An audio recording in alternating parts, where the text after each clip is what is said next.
sebenarnya itu. Karena kalau orang mukmin itu punya hati, tidak mungkin mereka akan melakukan hal yang semacam itu. Ngebom di terminal, ngapain gitu di terminal dibom itu.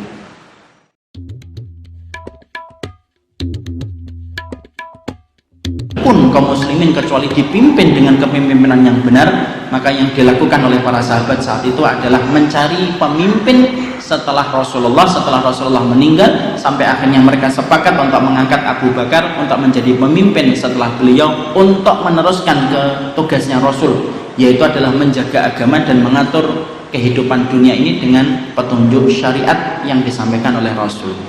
Nah itu, kalau itu sudah kita sepakat ya.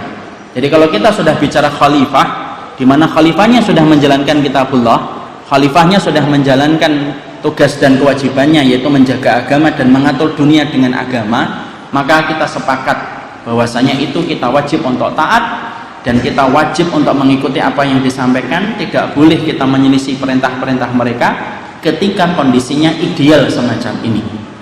Sekarang pertanyaannya, bagaimana kalau kita mendapati pemimpin tidak menjalankan tugasnya dan kewajibannya dan tidak menjalankan syarat-syarat yang telah ditetapkan oleh syariat? Kita harus jawab, karena ini termasuk satu persoalan yang harus dijawab dengan ilmu, walaupun saya tidak menafikan adanya perbedaan pandangan dalam persoalan ini.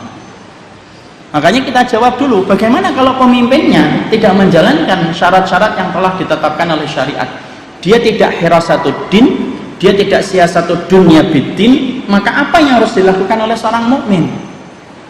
Sebagaimana kemudian kita menjumpai hari ini ketika kita mendapatkan pemimpin tidak hirasatuddin, membiarkan kesyirikan terjadi di mana-mana, membiarkan bid'ah terjadi di mana-mana, membiarkan kemaksiatan terjadi di mana-mana, dan yang kedua siasatu dunya biddin, tidak menjalankan kehidupan agama dunia ini dengan petunjuk syariat, lalu sikap kita bagaimana?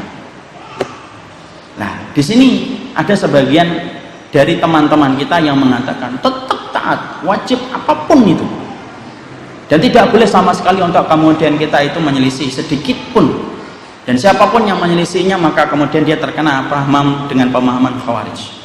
Semacam itu yang disampaikan. Lalu kemudian mereka menggunakan sebuah riwayat yang kemudian datang dalam riwayat Muslim, bahwasanya akan datang pada satu masa nanti orang-orang yang tidak menggunakan petunjuknya Nabi, tidak menggunakan sunnah-sunnahnya Rasulullah. Lalu kemudian mereka ditanya, apa yang kami harus lakukan pada zaman itu ya Rasulullah? Isma' wa ati wa in akhadu malaka wa darabu dhahraka. Kemudian mereka selingan soalnya. Saya kira ada yang tidak setuju di sana. Maka kemudian riwayat yang kemudian berkata, kemudian tetap ditaati ketika mereka mengambil hartamu dan ketika mereka memukul punggungmu.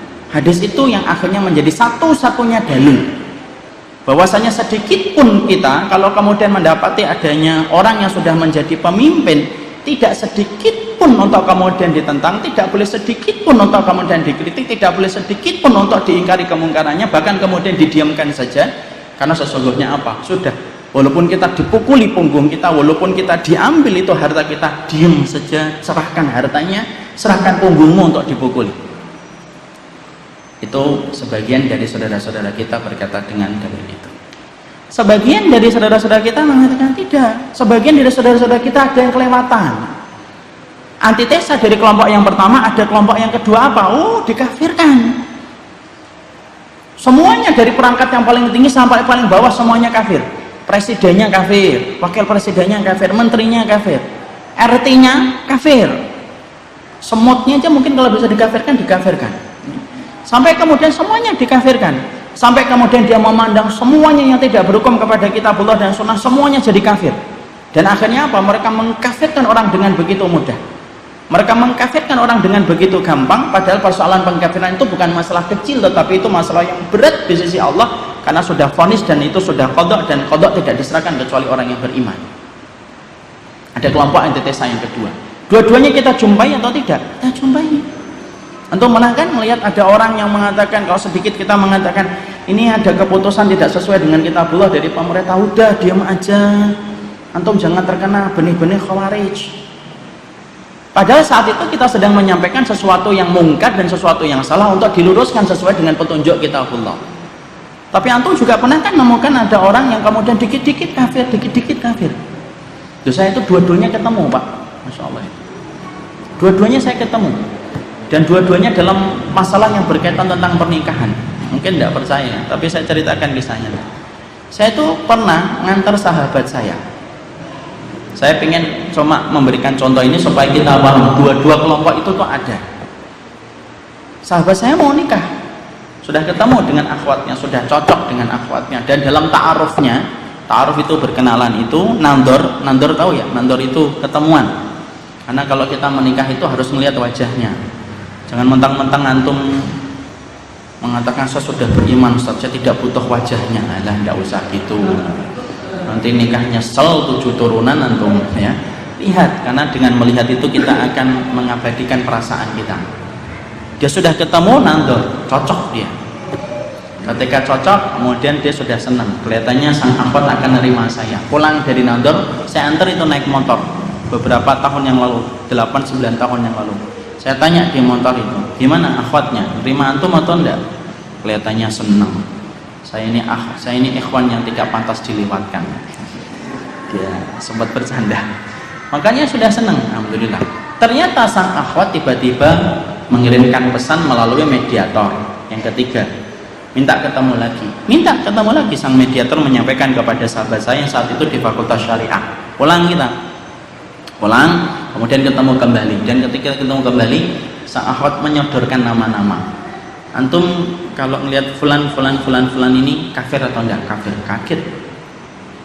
Pertanyaannya langsung menukik dalam persoalan yang tajam. Sang ikhwan kemudian dia berkata, ngapain nanya tentang itu? Apa hubungannya pernikahan kita dengan orang-orang ini? Enggak, saya pengen tahu antum ini memandang orang ini kafir atau enggak kafir. Dijawab sama teman saya, persoalan takfir itu persoalan yang berat, persoalan yang tidak gampang untuk kita kerjakan. Persoalan itu butuh alul ilmi dan butuh waktu yang panjang untuk menegaskan seseorang. Adanya hujjah ditegakkan, harus disampaikan nasihat, dialog dulu, baru seseorang itu baru divonis. Tidak bisa kita memvonis orang dari kejauhan itu sesuatu yang sifatnya salah.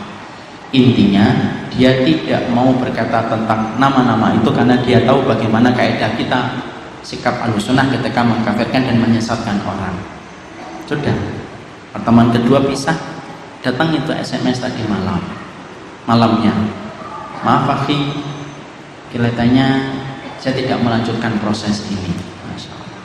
Intinya ditolak sang ikhwan. Sempat sedih dia. Saya bilang nggak mau sedih. Insya Allah antum akan dapat yang lebih baik. Walaupun ngomong itu saya juga nggak tahu apakah dapat lebih baik atau enggak. Tapi saya yakin aja insya Allah antum akan dapat lebih baik. Tapi akhirnya beliau menikah dan akhirnya dapat yang jauh lebih baik. Tuh, fenomena takfir itu ada orang yang dikit-dikit kafir, dan begitu gampang mengkafirkan ataupun begitu gampang menyesatkan. Loh, yang terjadi yang kedua ini baru beberapa bulan yang lalu atau kemudian hampir setahun yang lalu. Antum tentunya ingat ketika pada peristiwa aksi bela Quran. Di situ para ulama beristihad dengan istihad mereka masing-masing memberikan fatwanya. Ada yang mengatakan boleh, ada yang mengatakan tidak boleh. Itu medan istihad para ulama ketika menyampaikan masalah itu. Karena kejadiannya bukan masalah minyak, bukan masalah beras, bukan masalah sembako, tetapi masalahnya adalah Al-Quran yang dihinakan. Ya, di situ para ulama dengan segala ilmunya mereka memberikan fatwa satu dengan yang lainnya ada yang berbeda. Ada yang turun, ada yang tidak. Tapi ternyata itu menjadi indikator orang itu yang turun dan tidak itu kadang-kadang kita menilai orang-orang lain. Ada seorang ikhwan, kemudian proses dengan seorang akhwat, nandor. Dan ketika nandor itu, sang akhwat kemudian bertanya sama ikhwannya, antum kemarin hari Jumat turun atau tidak turun? Yang mana? Ikhwannya pura-pura tidak tahu. 212, turun atau tidak turun? Ya turun saya, untuk kemudian menyatakan keberpihakan saya kepada Al-Quran. Dan dia mengatakan memang terjadi perbedaan para ulama dalam beristihad tentang masalah itu. Antum tahu jawaban dari sang akhwat apa? Jawaban sang akhwat itu haram, tidak boleh itu. Dan itu sesuatu yang salah batil. Afan ya, kita tidak bisa melanjutkan prosesnya karena kita tidak satu manhaj. Masya Allah. Di situ fenomena dua perkara itu untuk menunjukkan, saya ingin menyampaikan apa kaitannya, karena ini kalau kemudian dirujuk dengan turunan-turunannya, ini merujuk kepada masalah kepemimpinan. Yang satu membela mati-matian, yang satu mengkafirkan mati-matian. Dua-duanya ada dalam kehidupan masyarakat. Mungkin di antara kita ada yang punya teman yang gampang mengkafirkan, tapi juga kita punya teman yang membela mati-matian. Ingat ikhwan, persoalan ketika kita mentaati kepemimpinan itu satu persoalan yang cukup penting, karena kalau kita sampai salah, kita akan menyesal di dalam neraka, karena salah satu penyesalan di dalam neraka itu penyesalan ketika mengikuti pemimpin yang tidak menjadikan kita masuk surga. Makanya coba antum buka dalam surat Al-Ahzab. Dalam surat Al-Ahzab 65, 66, 67 Allah kemudian mengatakan, ata'na sadatana wa kubara'ana fa'adalluna sabila rabbana atihim dhi'faini minal adab wal'anhum la'nan kabira. Ya Allah, sesungguhnya kami dulunya mentaati pemimpin kami dan penguasa kami, tetapi ternyata penguasa kami dan pemimpin kami menyesatkan kami dari jalan Engkau yang lurus. Rabbana atihim dhi'faini minal adab. Ya Allah, berikanlah 2 kali adab kepada mereka dan laknatilah mereka dengan laknat yang besar. Jadi kalau kita sampai salah memberikan loyalitas kepada orang yang tidak berhak untuk mendapatkan loyalitas antum sebagai orang yang beriman, hati-hati. Itu akan berakibat kepada penyesalan kita nanti di akhirat. Makanya kita bedah dulu bagaimana kita memahami tentang masalah ini sesuai dengan petunjuk dalil. Kalaupun ada perbedaan sedikit tentang masalah ini, buka ruang untuk saling memaklumi dan saling menghormati.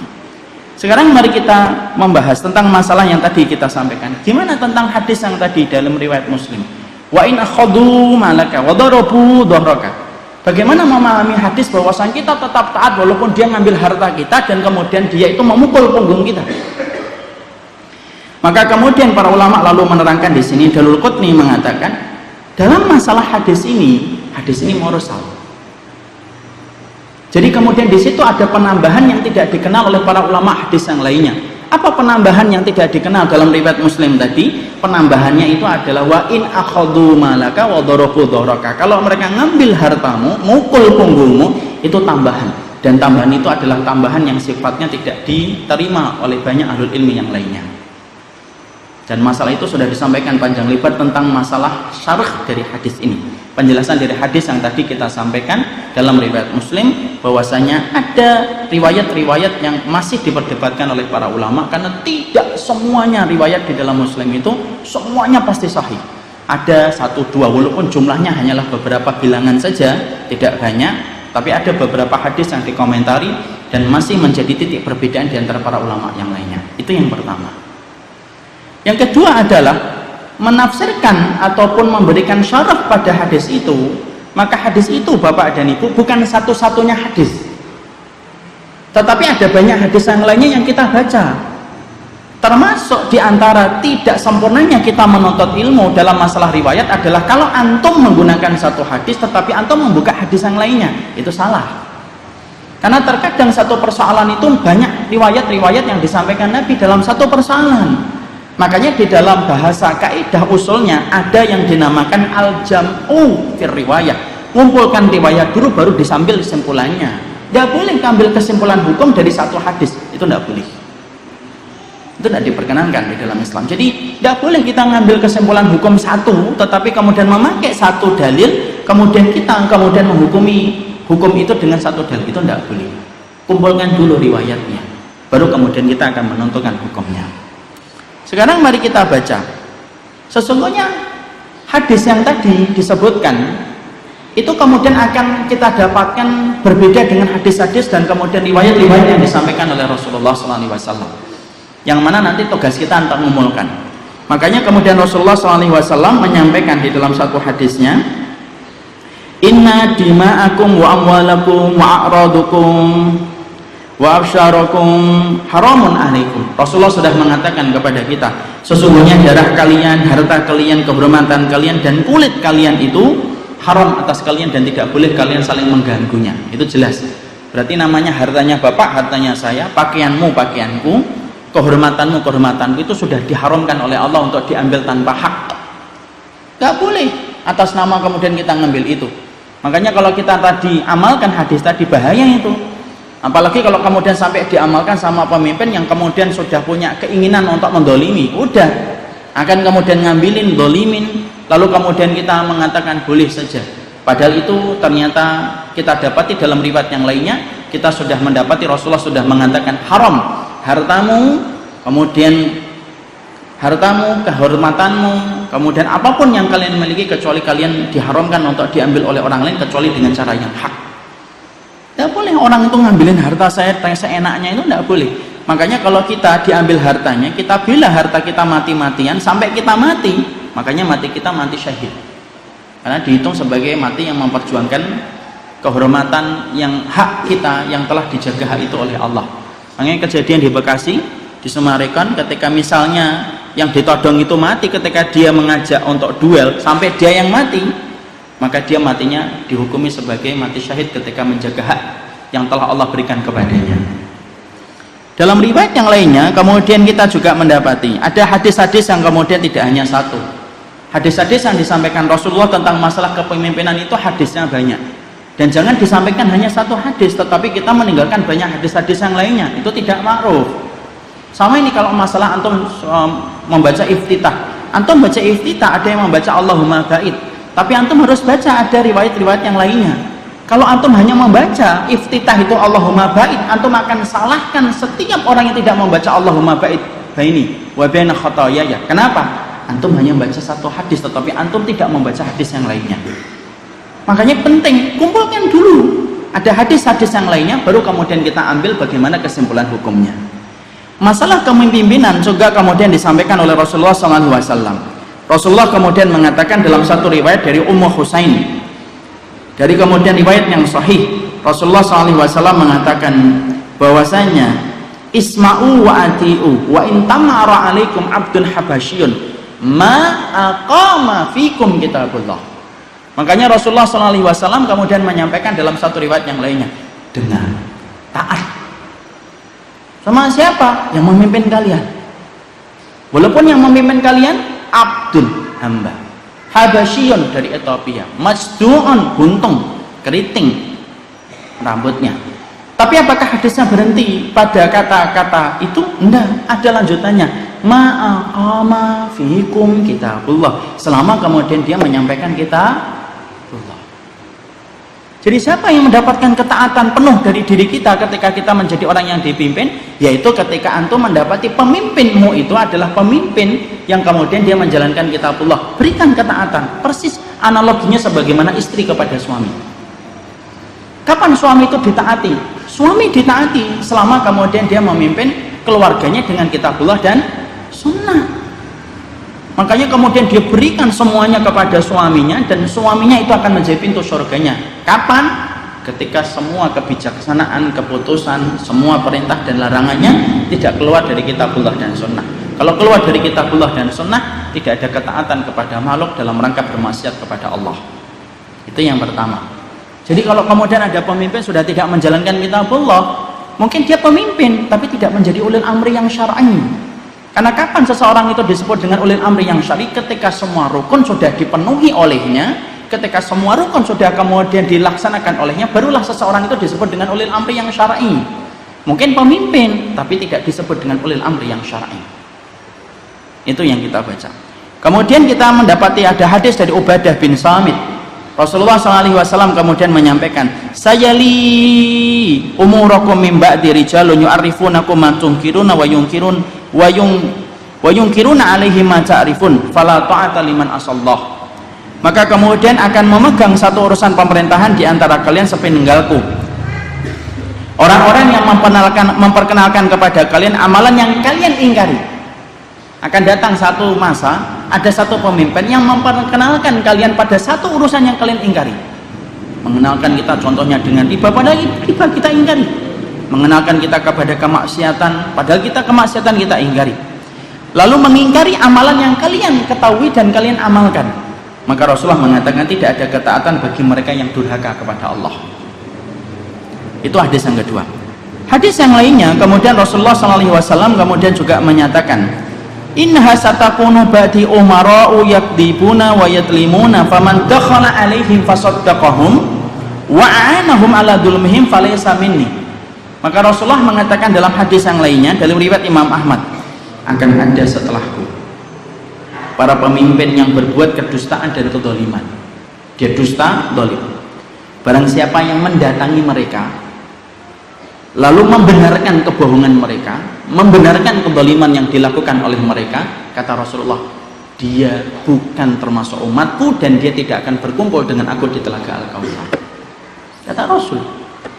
Dan Rasulullah melanjutkan, faman lam yusaddiquhum bikatmihim walam yu'inuhum ala dzulmihim fahuwa minni.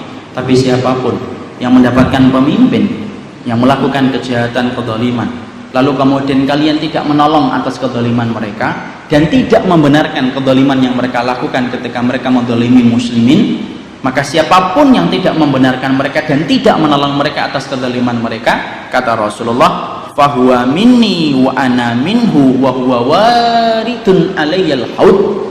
Maka Nabi mengatakan, sesungguhnya dia termasuk dari umatku dan sesungguhnya dia akan bertemu aku di telaga Al-Kautsar.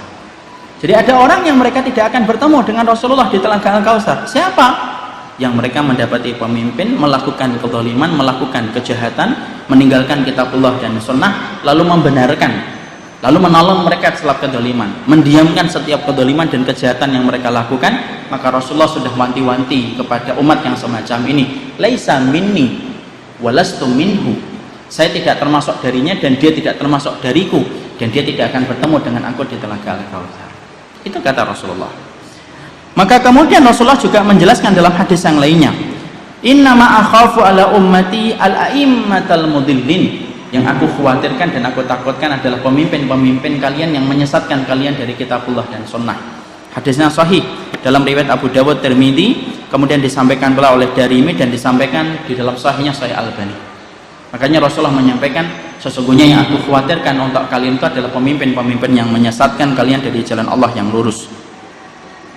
Lalu kemudian di sana Rasulullah SAW juga menyampaikan, sesungguhnya para ulama lalu menyebutkan, apabila kemudian kita mendapati pemimpin yang tidak menjalankan syariatnya sebagaimana syarat yang telah ditetapkan Allah kepada mereka, maka mereka tidak bisa disebut sebagai ulil amri syar'i.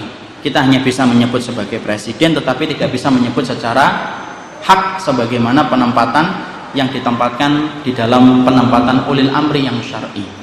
Bagaimana kalau kita hidup pada zaman ketika pemimpin tidak menjalankan kitabullah dan sunnah? Maka kita diwajibkan untuk terus beramar ma'ruf nahi munkar, terus menyampaikan nasihat dan terus menyampaikan dakwah. Apakah tugas kita untuk mengkafirkan? Tidak boleh, karena tugas mengkafirkan itu bukan antum dan bukan saya, dan antum tidak boleh untuk mengkafirkan sebagaimana saya tidak boleh mengkafirkan kecuali dengan alasan yang hak. Dan mengkafirkan itu bukan tugas orang biasa, tetapi tugasnya para ulama besar. Butuh sekolah puluhan tahun, butuh ribuan hadis yang dia hafal, butuh kemudian ribuan kemudian riwayat yang harus dia ketahui, baru kemudian diberikan kemampuan untuk kemudian memvonis orang lain. Tugas kita bukan untuk kemudian memvonis ini, tapi tugas kita apakah kemudian kita membela mati-matian? Tidak. Yang benar disampaikan itu benar, diikuti kalau itu benar. Antum mendapati bahwasanya lampu merah berhenti, berhenti. Antum kemudian ketika masuk tol jangan diterjang, suruh bayar, bayar. Tapi dalam semua perkara-perkara kedzaliman dan perkara-perkara kesalahan, maka kita harus menyampaikan terus dan kemudian harus beramar ma'ruf nahi munkar. Dan bedakan ikhwan antara amar ma'ruf nahi munkar dengan hujatan, itu beda. Kadang-kadang ikhwan banyak yang tidak paham antara hujatan dengan amar ma'ruf nahi munkar. Kalau kita mendapati ini salah, ini tidak berpihak kepada kaum muslimin, ini mendolimi ulama, itu namanya amar ma'ruf nahi munkar. Tapi kalau antum kemudian mengatakan ini kecebong, itu namanya hujatan. Itu namanya hujatan. Ini kayak apa itu, IQ 200 sekolah, itu namanya hujatan. Kalau kemudian menghujat bukan hanya dalam masalah pemerintahan, dalam masalah di antara orang yang beriman aja kita tidak boleh saling menghujat. Tapi kalau mengingatkan kesalahan itu bedakan. Banyak ikhwan itu yang tidak memahami mana itu hujatan dan mana itu amar ma'ruf nahi munkar. Sampai-sampai yang kita sedihkan adalah setiap ada orang ingin menegakkan amar ma'ruf nahi munkar, ternyata kemudian dicap dengan kata-kata yang sadis dan kata-kata yang berat itu. Dikatakan khawarij, dikatakan anjing-anjing neraka, padahal yang dia sampaikan saat itu adalah menegakkan amar ma'ruf nahi munkar. Dan proses dan konsepnya amar ma'ruf nahi munkar itu tidak tajam ke bawah, tidak tombol ke atas. Amar ma'ruf nahi mungkar itu disyariatkan oleh Allah dalam kehidupan kita, tajam ke bawah, tajam ke atas. Makanya afdolul jihad, sebaik-baik jihad itu apa? Mengatakan kalimat yang hak di depan penguasa yang zalim. Kalau kemudian mengatakan, oh dalam masalah-masalah yang tidak bertentangan dengan syariat, ikuti. Misalkan kemudian dalam masalah tadi kita kapan puasa, ikutin aja bersama masyarakat. Tapi kalau ada sesuatu yang sifatnya bertentangan dengan kitabullah dan sunnah, ana, antum, ustadz, siapapun tidak boleh mendiamkan kesalahan itu, tidak boleh menolong kesolehan itu, dan tidak boleh menolong dalam setiap kedoliman yang dilakukan oleh mereka. Itu tidak boleh, haram hukumnya. Makanya akhirnya kalau kita bersikap semacam itu, kita di antara dua titik ekstrim dan kelompok ekstrim. Ekstrim yang pertama bela mati-matian, ekstrim yang kedua itu mengkafir-kafirkan dengan serampangan. Dua-duanya nyata ini. Ini saya sampaikan supaya kemudian kita paham bagaimana arahannya dan petunjuknya menempatkan sesuatu dikembalikan kepada petunjuk dalil. Ada yang kemudian mengkafirkan, tidak bisa. Ada yang kemudian memaksakan kehendak ini harus ulil amri, karena kemudian pemimpin walaupun syaratnya tidak ada yang terpenuhi. Presiden iya, tapi mengatakan ulil amri secara syar'i itu juga tidak gampang. Ada syarat yang harus dipenuhi dan Rasul yang menyampaikan itu. Makanya Nabi mengatakan kapan seseorang itu disebut ulil amri yang syar'i? Nabi mengatakan isma'u wa ati'u wa in ta'ammara alaikum abdul habasyun masdu'un ma aqama fikum kitabullah. Selama dia menjalankan kitabullah dan sunnah, baru kemudian kita memberikan ketaatan kepada mereka sesuai dengan ketaatan yang mereka berikan kepada Allah dan Rasulnya. Jadi masalah ini akhirnya kita kembalikan kepada titik tengahnya itu. Gimana Ustaz kalau kita mendapati adanya dialog tidak pernah putus tentang masalah ini ya? Ya sudah, antum tahu bagaimana dalilnya, bagaimana ketika masing-masing kemudian mendalil, sudah. Kalau ada orang yang memaksakan kehendaknya, sudah. Kalau kita mendapati ada orang sudah memaksakan kehendaknya, itu berarti dia orang bodoh. Wa idza khatabahumul jahiluna qalu salama. Orang itu kalau melewati orang yang bodoh, dan salah satu sifatnya orang-orang bodoh itu memaksakan kehendak, sudah qalu salama, sudah keselamatan buat kamu, sudah selesai. Tidak usah kemudian debat habis-habisan memaksa, tidak usah, nggak ada habis-habisnya itu. Dan persoalan ini persoalan yang sifatnya istihadiyah, ketika kita mendapati banyak penjelasan dan penjabaran para mustahid itu berbeda-beda satu dengan yang lainnya. Saya menyampaikan ini supaya setidaknya antum harus paham, antum harus ngerti berbagai macam referensi tentang riwayat itu, supaya bukan hanya satu riwayat yang antum ketahui, tetapi banyak riwayat yang lainnya yang disampaikan pula oleh Rasulullah. Supaya apa? Sikap kita ketika menyikapi orang lain itu dengan cara yang ma'ruf, petunjuknya kepada riwayat. Ya. Jadi akhirnya boleh nggak kita untuk mengkafir-kafirkan begitu mudah? Tidak boleh, akhi. Mengkafirkan, menyesatkan itu tidak gampang. Dan tidak ada yang terjatuh, kelompok yang terjatuh kepada pengkafiran dan penyesatan kecuali kelompok itu terjangkiti dengan pemikiran khawarij. Kalau udah dikit-dikit kafir, dikit-dikit sesat, nah itu berarti terjangkiti dengan pemikiran-pemikiran khawarij. Tapi membiarkan kezaliman terjadi ya tidak boleh. Wong antum ikhwan, dapati ada satu masjid ternyata belum sunnah benar, masih banyak hal yang salah yang dilakukan oleh masjid itu. Antum masjid diwajibkan untuk membenarkan ke masjid itu kok. Antum pelan-pelan, senyuman, ada yang salah Pak, ini Pak, ternyata sopnya perempuan bukan di depan Pak, sopnya perempuan di belakang. Kita disuruh ngingetin atau ninggalkan? Ngingetin. Boleh nggak kita mendiamkan yang salahnya terjadi di masjid, di rumahnya Allah loh itu? Kalau di rumahnya Allah aja ada yang salah harus diingetin, apalagi dalam konteks yang lebih luas, yaitu konteksnya adalah kepemimpinan. Tetapi jangan sampai melampaui batas ketika akhirnya jatuhnya kepada pengkafiran. Kalau sudah jatuhnya pengkafiran, bisa jadi akhirnya jatuhnya kepada upaya-upaya pengerusakan yang lainnya, nanti mungkin ada bom dan yang lainnya. Tapi kalau anak lihat itu upaya-upaya kekerasan bom yang lainnya, itu anak kadang-kadang kemudian memiliki asumsi jangan-jangan ini bukan datang dari kaum muslimin gitu. Kita tidak ngerti siapa pemain sebenarnya itu. Karena kalau orang mukmin itu punya hati, tidak mungkin mereka akan melakukan hal yang semacam itu.